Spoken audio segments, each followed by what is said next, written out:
أعوذ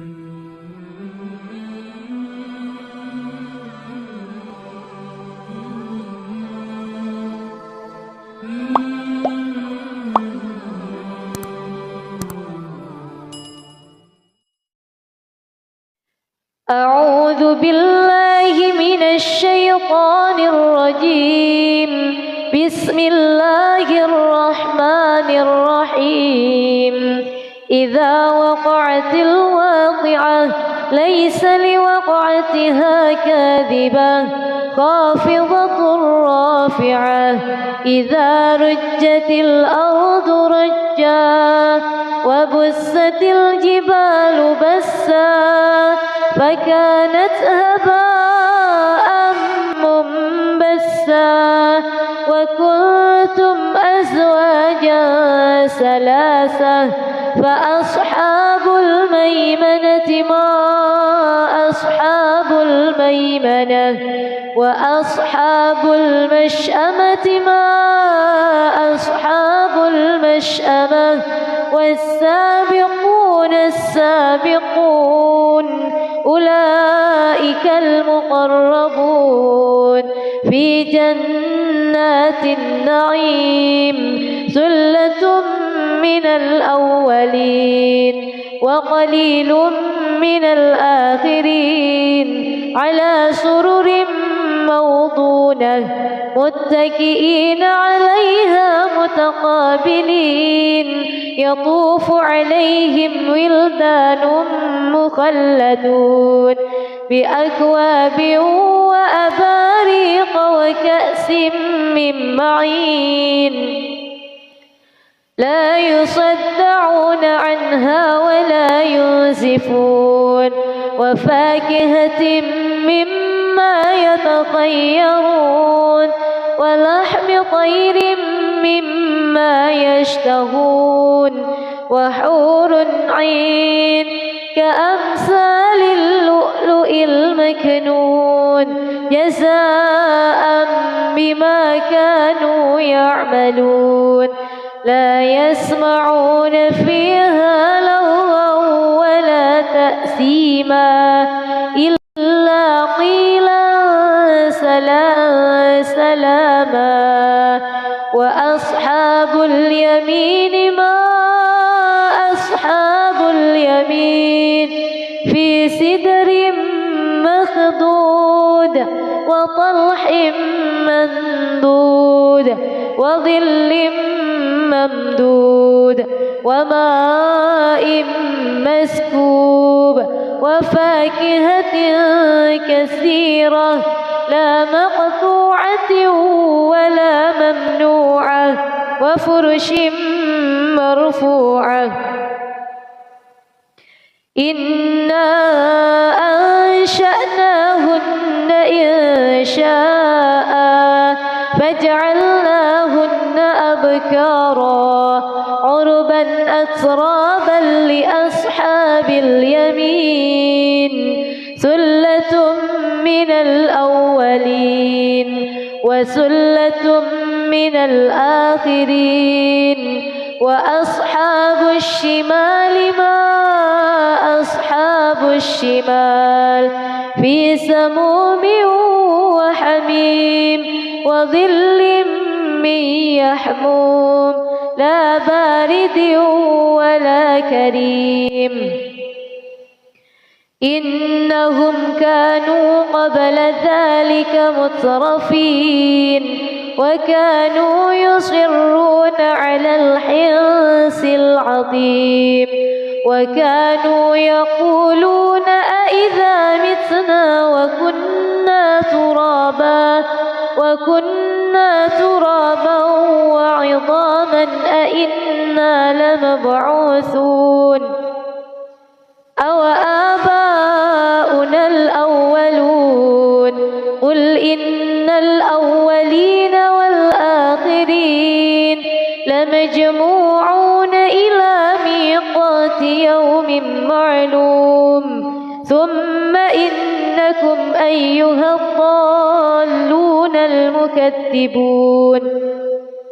لآكلون من شجر من زقوم فمالئون منها البطون فشاربون عليه من الحميم فشاربون شرب الهيم هذا نزلهم يوم الدين نحن خلقناكم فلولا تصدقون أفرأيتم ما تمنون أأنتم تخلقونه أم نحن الخالقون نحن قدرنا بينكم الموت وما نحن بمسبوقين على أن نبدل أمثالكم وننشئكم فيما لا تعلمون ولقد علمتم النشأة الأولى فلولا تذكرون أفرأيتم ما تحرثون أأنتم تزرعونه أم نحن الزارعون لو نشاء لجعلناه حطاما فظلتم تفكهون إنا لمغرمون بل نحن محرومون أفرأيتم الماء الذي تشربون أأنتم أنزلتموه من المزن أم نحن المنزلون لو نشاء جعلناه أجاجا فلولا تشكرون أفرأيتم النار التي تورون أأنتم أنشأتم شجرتها أم نحن المنشئون نحن جعلناها تذكرة ومتاعا للمقوين فسبح باسم ربك العظيم فلا أقسم بمواقع النجوم وإنه لقسم لو تعلمون عظيم إنه لقرآن كريم في كتاب مكنون لا يمسه إلا المطهرون تنزيل من رب العالمين أفبهذا الحديث أنتم مدهنون وتجعلون رزقكم أنكم تكذبون فلولا إذا بلغت الحلقوم وأنتم حينئذ تنظرون ونحن أقرب إليه منكم ولكن لا تبصرون فلولا إن كنتم غير مدينين ترجعونها إن كنتم صادقين فأما إن كان من المقربين فروح وريحان وجنة نعيم وأما إن كان من أصحاب اليمين فسلام لك من أصحاب اليمين وأما إن كان من المكذبين الضالين فنزل من حميم وتصلية جحيم إن هذا لهو حق اليقين فسبح باسم ربك العظيم بسم الله الرحمن الرحيم ياسين والقرآن الحكيم إنك لمن المرسلين على صراط صراط مستقيم تنزيل العزيز الرحيم لتنذر قوما ما أنذر آباؤهم فهم غافلون لقد حق القول على أكثرهم فهم لا يؤمنون إنا جعلنا في أعناقهم أغلالا فهي إلى الأذقان فهم مقمحون وجعلنا من بين أيديهم سدا ومن خلفهم سدا فأغشيناهم فهم لا يبصرون وسواء عليهم أأنذرتهم أم لم تنذرهم لا يؤمنون إنما تنذر من اتبع الذكر وخشي الرحمن بالغيب فبشره بمغفرة وأجر كريم إنا نحن نحيي الموتى ونكتب ما قدموا وآثارهم وكل شيء أحصيناه في إمام مبين واضرب لهم مثلا أصحاب القرية إذ جاءها المرسلون إذ أرسلنا إليهم اثنين فكذبوهما فعززنا بثالث فقالوا إنا إليكم مرسلون قالوا ما أنتم إلا بشر مثلنا وما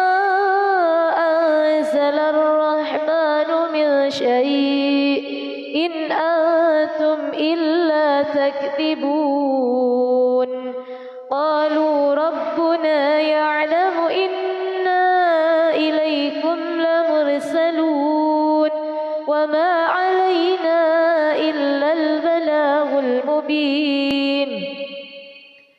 قالوا إنا تطيرنا بكم لئن لم تنتهوا لنرجمنكم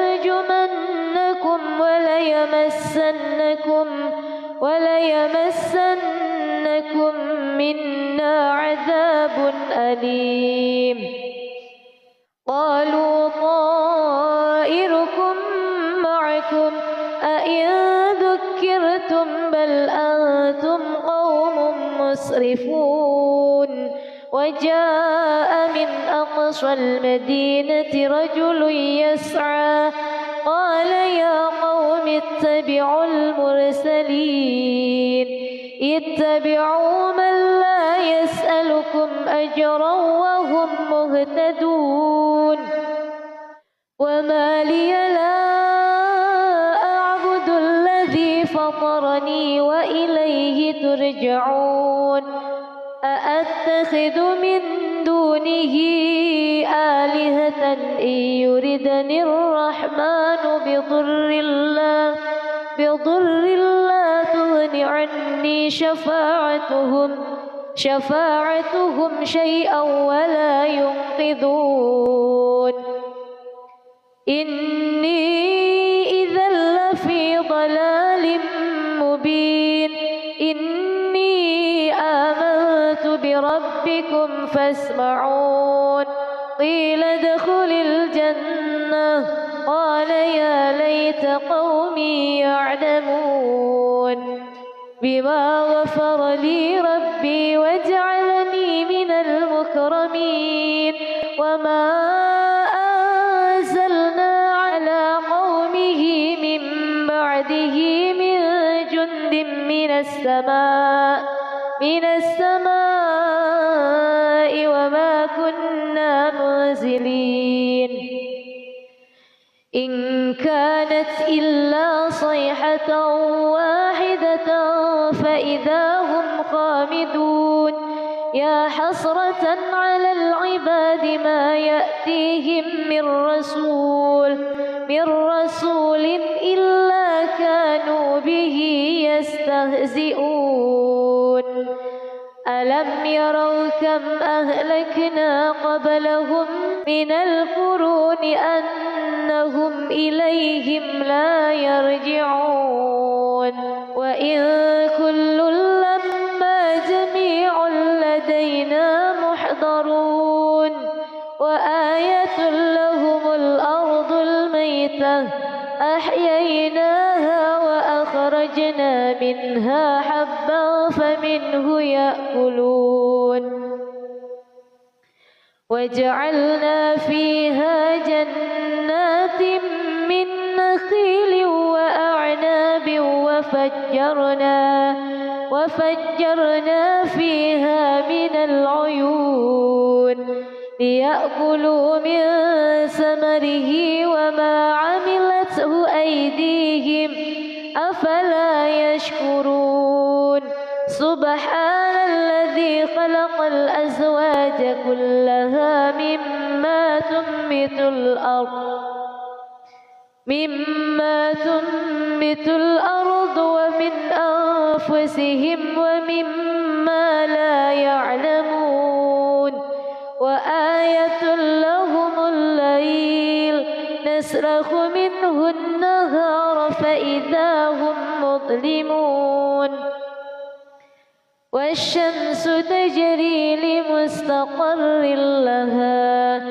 ذلك تقدير العزيز العليم والقمر قدرناه منازل حتى عاد كالعرجون القديم لا الشمس ينبغي لها أن تدرك القمر ولا الليل سابق النهار وكل في فلك يسبحون وآية لهم أنا حملنا ذريتهم في الفلك المشحون وخلقنا لهم من مثله ما يركبون وإن نشأ نغرقهم فلا صريخ لهم ولا هم ينقذون إلا رحمة منا ومتاعا إلى حين وإذا قيل لهم اتقوا ما بين أيديكم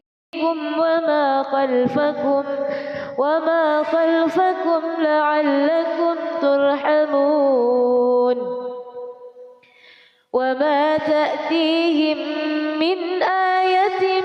من آيات ربهم إلا كانوا عنها معرضين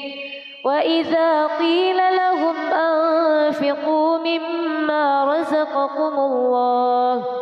قال الذين كفروا للذين آمنوا أنطعم من لو يشاء الله أطعمه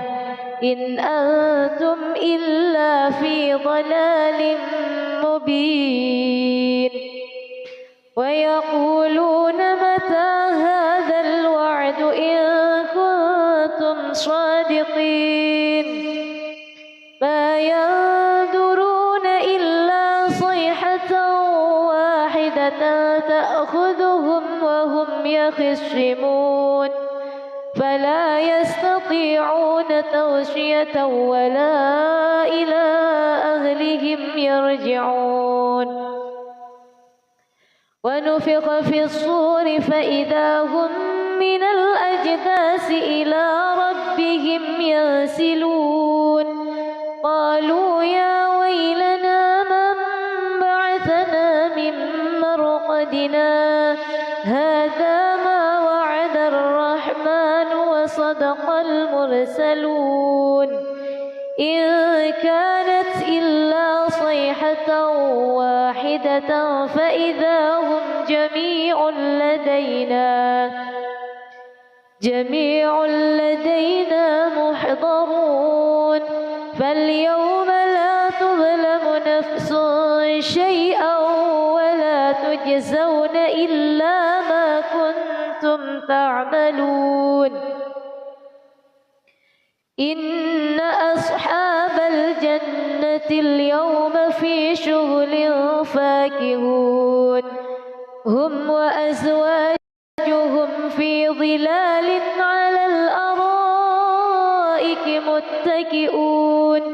لهم فيها فاكهة ولهم ما يدعون سلام قولا من رب رحيم وامتازوا اليوم أيها المجرمون ألم أعهد إليكم يا بني آدم ألا تعبدوا الشيطان إنه لكم عدو مبين وأن اعبدوني هذا صراط مستقيم ولقد أضل منكم جبلا كثيرا أفلم تكونوا تعقلون هذه جهنم التي كنتم توعدون اصلوها اليوم بما كنتم تكفرون اليوم نختم على أفواههم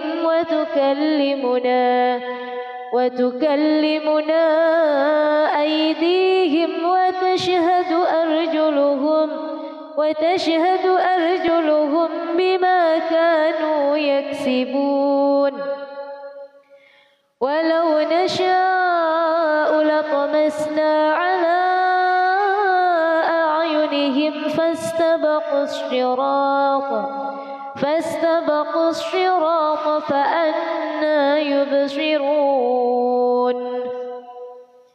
ولو نشاء لمسخناهم على مكانتهم فما استطاعوا مضيا ولا يرجعون ومن نعمره ننكسه في الخلق أفلا يعقلون وما علمناه الشعر وما ينبغي له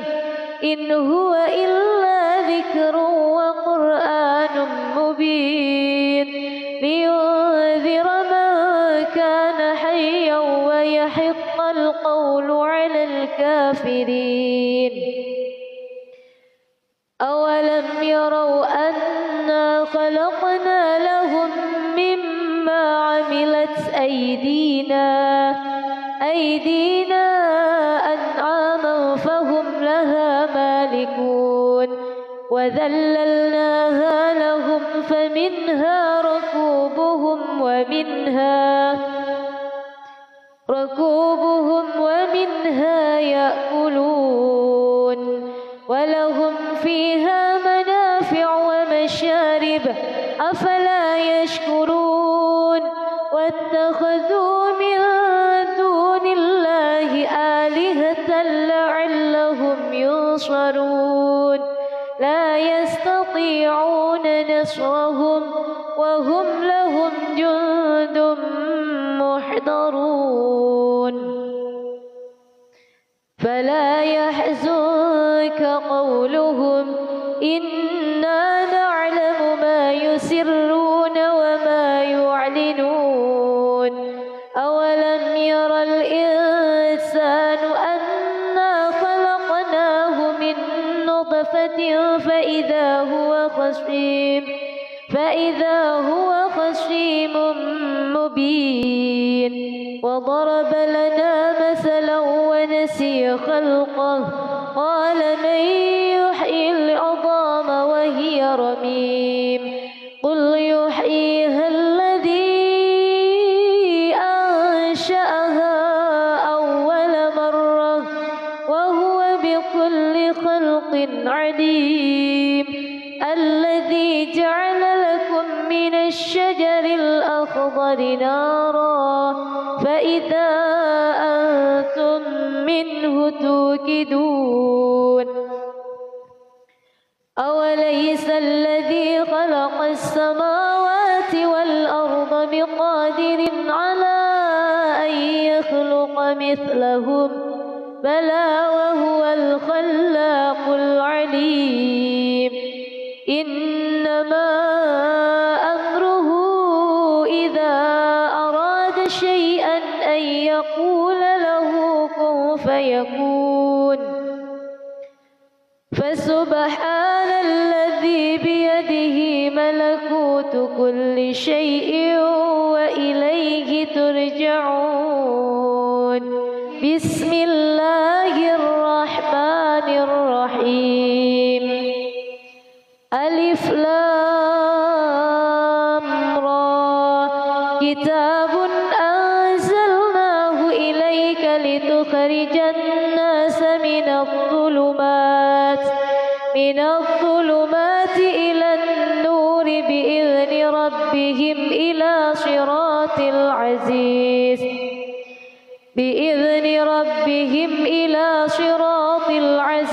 الحميد الله الذي له ما في السماوات وما في الأرض وويل للكافرين من عذاب شديد الذين يستحبون الحياة الدنيا على الآخرة ويصدون عن سبيل الله ويبغونها عوجا أولئك في ضلال بعيد وما أرسلنا من رسول إلا بلسان قومه ليبين لهم فيضل الله من يشاء ويهدي من يشاء وهو العزيز الحكيم ولقد أرسلنا موسى بآياتنا أن أخرج قومك من الظلمات إلى النور وذكرهم بأيام الله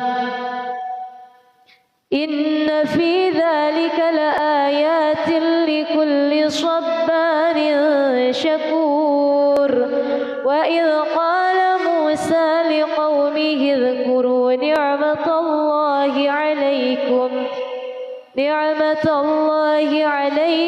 إذ أنجاكم من آل فرعون يسومونكم سوء العذاب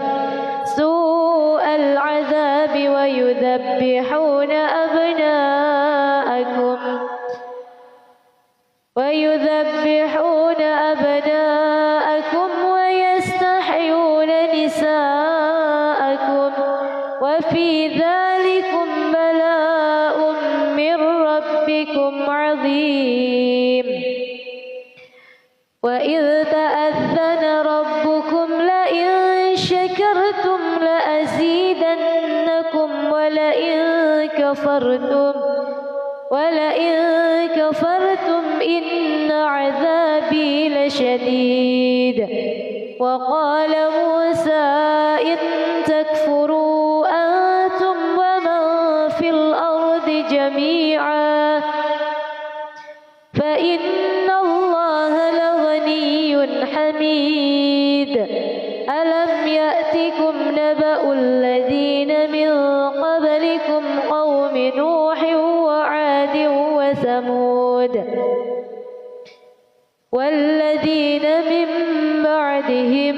لا يعلمهم إلا الله جاءتهم رسلهم بالبينات فردوا أيديهم في أفواههم وقالوا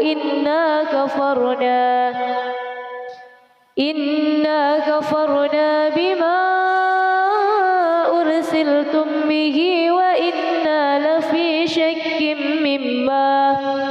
لفي شك مما تدعوننا إليه مريب. قالت رسلهم أفي الله شك فاطر السماوات والأرض يدعوكم ليغفر لكم من ذنوبكم ويؤخركم إلى أجل مسمى. قالوا إن أنتم إلا بشر مثلنا تريدون أن تصدونا عما كان يعبد آباؤنا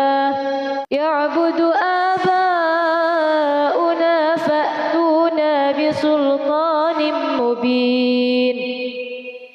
قالت لهم رسلهم إن نحن إلا بشر مثلكم ولكن الله يمن على من يشاء من عباده وما كان لنا أن نأتيكم بسلطان إلا بإذن الله وعلى الله فليتوكل المؤمنون. وما لنا ألا نتوكل على الله وقد هدانا سبلنا ولنصبرن على ما آذيتمونا وعلى الله فليتوكل المتوكلون. وقال الذين كفروا لرسلهم لنخرجنكم من أرضنا أو لتعودن في ملتنا. فأوحى إليهم ربهم لنهلكن الظالمين ولنسكننكم الأرض من بعدهم ذلك لمن خاف مقامي وخاف وعيد. واستفتحوا وخاب كل جبار عنيد.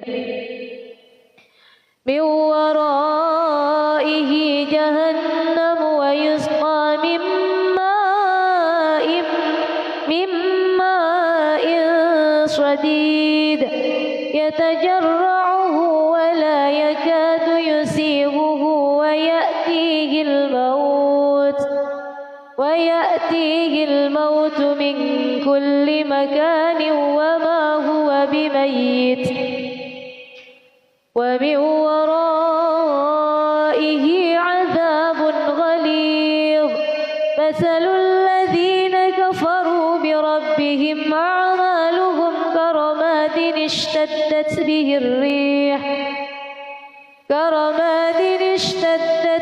الريح في يوم عاصف لا يقدرون مما كسبوا على شيء ذلك هو الضلال البعيد. ألم تر أن الله خلق السماوات والأرض بالحق إن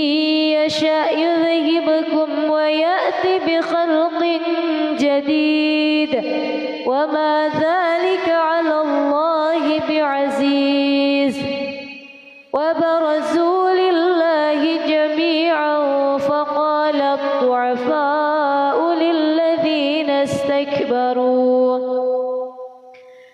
للذين استكبروا إنا كنا لكم تبعا فهل أنتم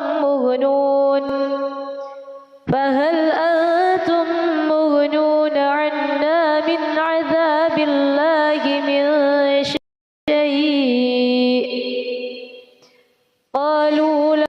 لو هدانا الله لهديناكم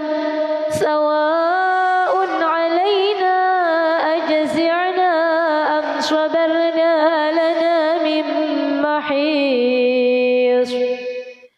وقال الشيطان لما قضي الأمر إن الله وعدكم وعد الحق ووعدتكم فأخلفتكم وما كان لي عليكم من سلطان إلا أن دعوتكم فاستجبتم لي فلا تلوموني ولوموا أنفسكم ما أنا بمصرخكم وما أنتم بمصرخي إني كفرت بما أشركتمون من قبل إن الظالمين لهم عذاب أليم وأدخل الذين آمنوا وعملوا الصالحات جنات تجري من تحتها الأنهار خالدين فيها بإذن ربهم تحيتهم فيها سلام ألم تر كيف ضرب الله مثلا كلمة طيبة كشجرة طيبة أصلها ثابت وفرعها في السماء تؤتي أكلها كل حين بإذن ربها ويضرب الله الأمثال للناس لعلهم يتذكرون ومثل كلمة خبيثة كشجرة خبيثة اجتثت من فوق الأرض ما لها من قرار يثبت الله الذين آمنوا بالقول الثابت في الحياة الدنيا وفي الآخرة ويضل الله الظالمين ويفعل الله ما يشاء ألم تر إلى الذين بدلوا نعمة الله كفرا وأحلوا قومهم دار البوار جهنم يصلونها وبئس القرار وجعلوا لله أندادا ليضلوا عن سبيله قل تمتعوا فإن مصيركم إلى النار قل لعبادي الذين آمنوا يقيموا الصلاة وينفقوا مما رزقناهم سرا وعلانية من قبل أن يأتي يوم لا بيع فيه ولا خلال الله الذي خلق السماوات والأرض وأنزل من السماء ماء فأخرج به من الثمرات رزقا لكم وسخر لكم الفلك لتجري في البحر بأمره وسخر لكم الأنهار وسخر لكم الشمس والقمر دائبين وسخر لكم الليل والنهار وآتاكم من كل ما سألتموه وإن تعدوا نعمة الله لا تحصوها إن الإنسان لظلوم كفار وإذ قال إبراهيم اجعل هذا البلد آمنا واجنبني وبني أن نعبد الأصنام رب إنهن أضللن كثيرا من الناس فمن تبعني فإنه مني ومن عصاني فإنك غفور رحيم ربنا إني أسكنت من ذريتي بواد غير ذي زرع عند بيتك المحرم ربنا ليقيموا الصلاة فاجعل أفئدة من الناس تهوي إليهم ارزقهم من الثمرات لعلهم يشكرون ربنا إنك تعلم ما نخفي وما نعلن وما يخفى على الله من شيء في الأرض ولا في السماء الحمد لله الذي وهب لي على الكبر إسماعيل وإسحاق إن ربي لسميع الدعاء رب اجعلني مقيم الصلاة ومن ذريتي ربنا وتقبل دعاء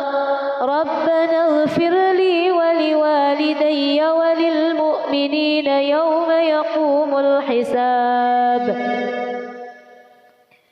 ولا تحسبن الله غافلا عما يعمل الظالمون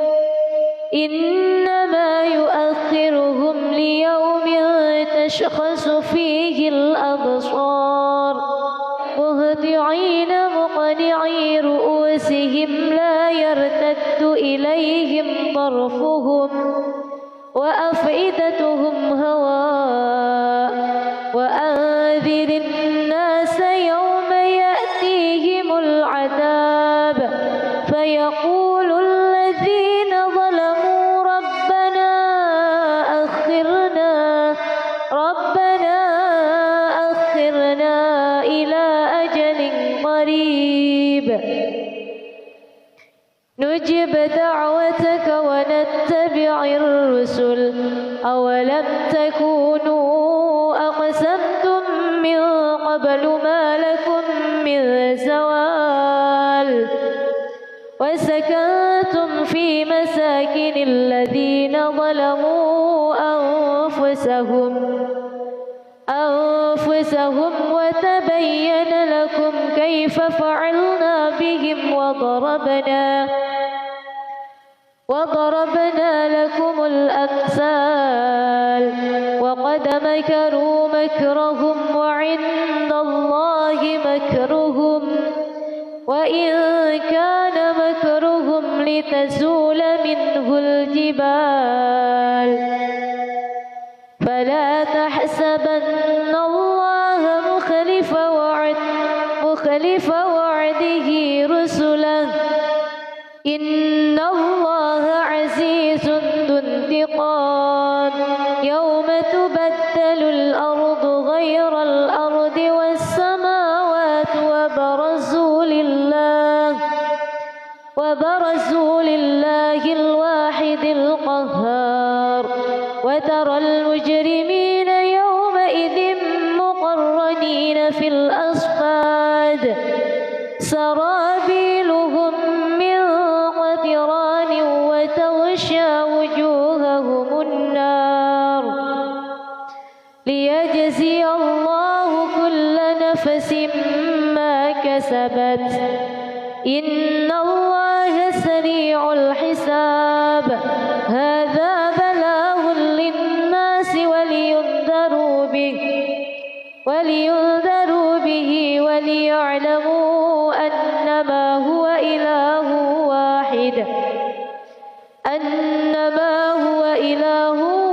واحد وليذكر أولو الألباب. بسم الله الرحمن الرحيم. الرحمن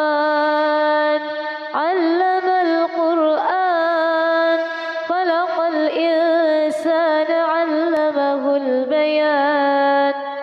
الشمس والقمر بحسبان والنجم والشجر يسجدان والسماء رفعها ووضع الميزان ألا تطغوا في الميزان وأقيموا الوزن بالقسط ولا تخسروا الميزان والأرض وضعها للأنام فيها فاكهة والنخل ذات الأكمام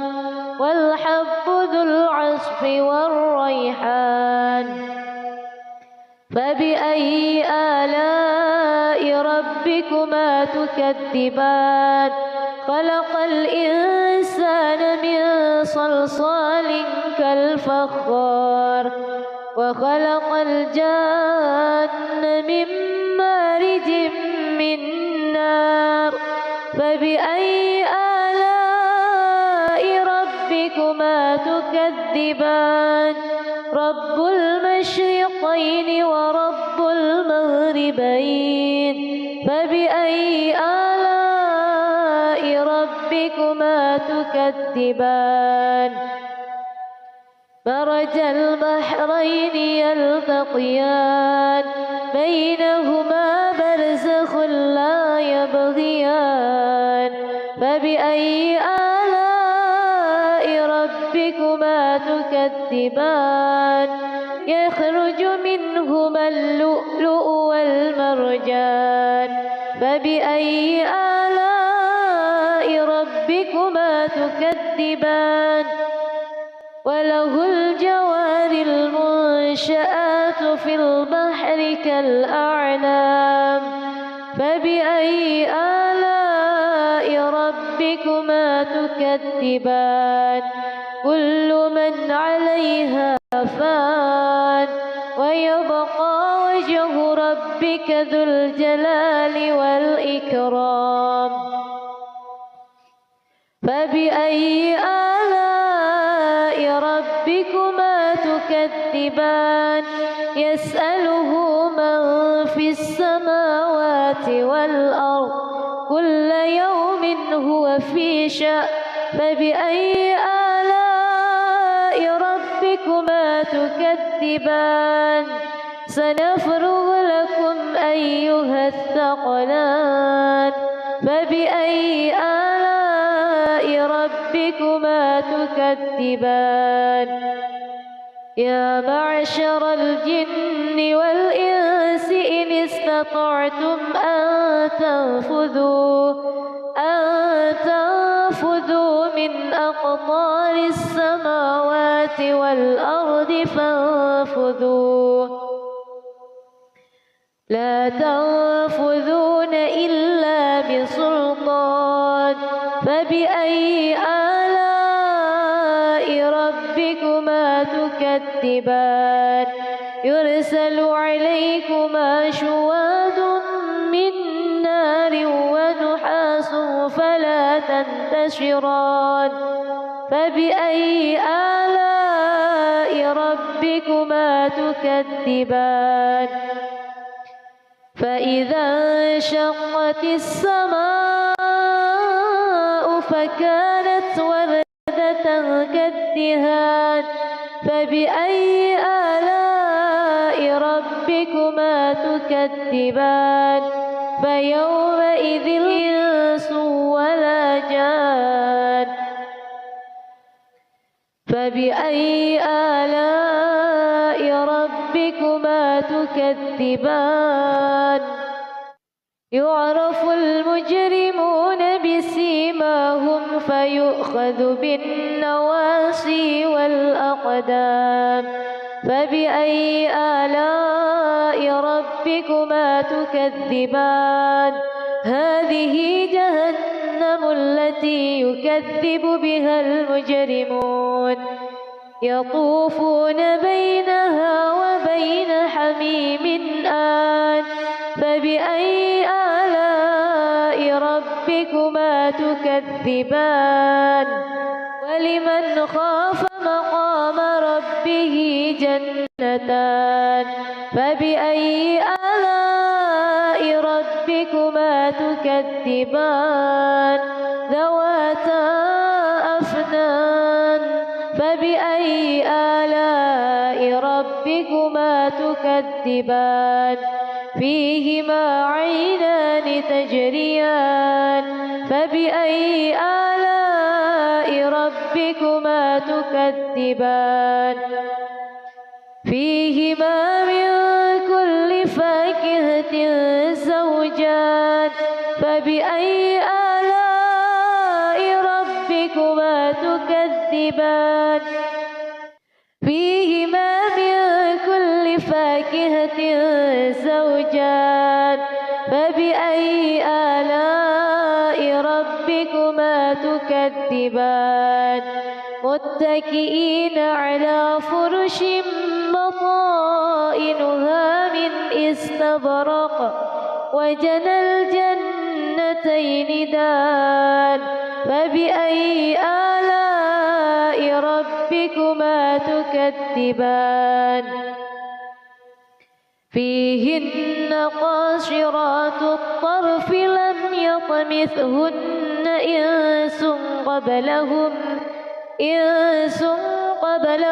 ولا جان فبأي آلاء ربكما تكذبان فيهما من كل فاكهة زوجان فبأي آلاء ربكما تكذبان متكئين على فرش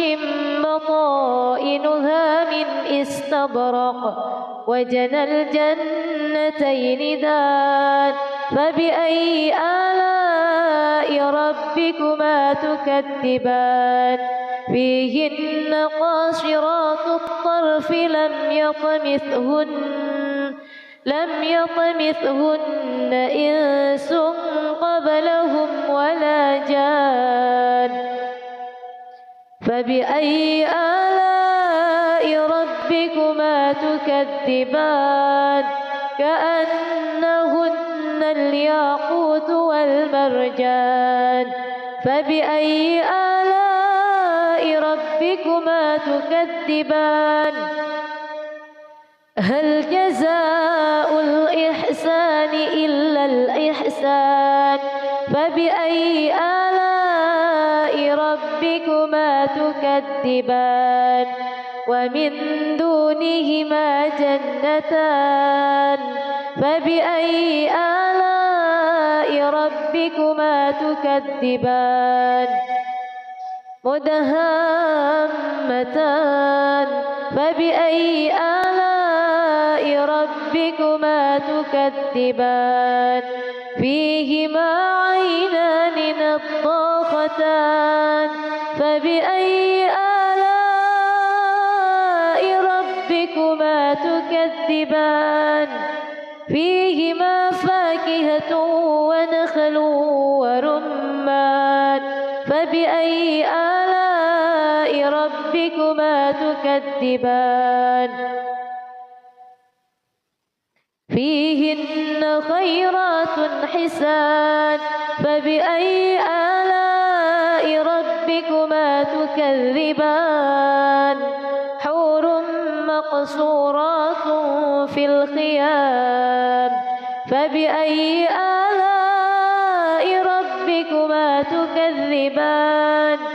لم يطمثهن إنس قبلهم ولا جان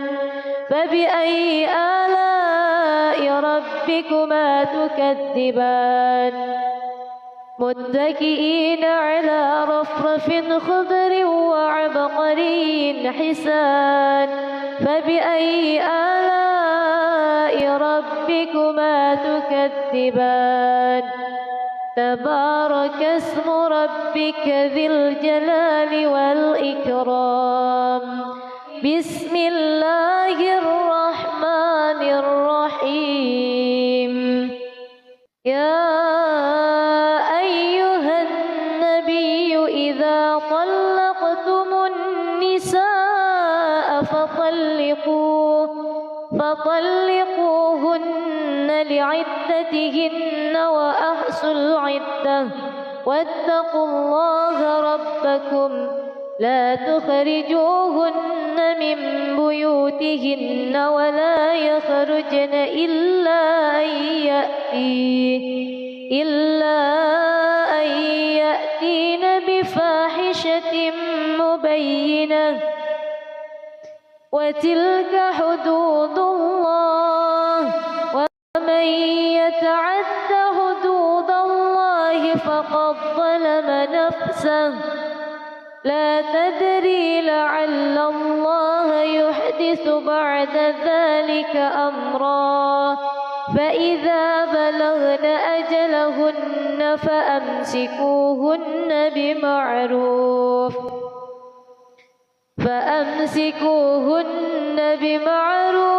أو فارقوهن بمعروف وأشهدوا ذوي عدل منكم وأقيموا الشهادة لله ذلكم يوعظ به من كان يؤمن بالله واليوم الآخر ومن يتق الله يجعل له مخرجا ويرزقه من حيث لا يحتسب ومن يتوكل على الله فهو حسبه إن الله بالغ أمره قد جعل الله لكل شيء قدرا واللائي يئسن من المحيض من نسائكم إن ارتبتم فعدتهن ثلاثة أشهر واللائي لم يحض وأولاة الأحمال أجلهن أن يضعن حملهن ومن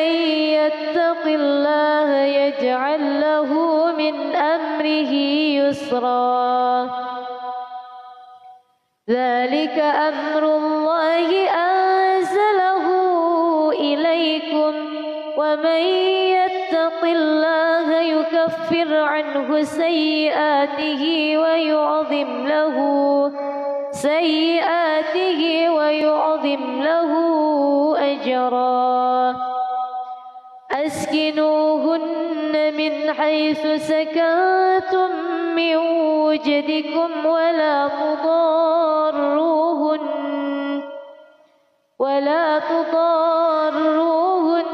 لتضيقوا عليهن وإن